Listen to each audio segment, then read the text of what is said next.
Hola amics, com esteu? Espero que estigueu molt bé. Avui voldria compartir amb vosaltres aquest vi, el vi més especial que fa el projecte Ritme Celler, que elaborem al Priorat, un projecte que vaig començar el 2010.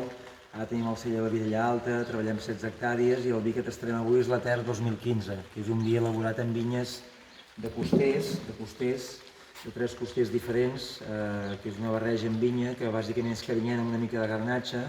Fem 1.200, 1.500, 1.600 ampolles, depèn de l'any, i el nom d'Etern ve perquè aquestes vinyes semblen eternes, semblen unes vinyes que durin per sempre, tot i la calor, la poca pluja que hi ha allà al Priorat, les guerres, tot, però vull dir, aguanten aquestes vinyes, I és un vi profund, espiritual, amb tot el caràcter de la licorella, tota la profunditat.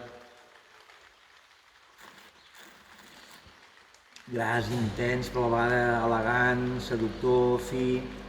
I vaja, espero que el disfruteu molt, la Ter 2015 del Priorat, per veure ara o per envellir molts anys. Adeu!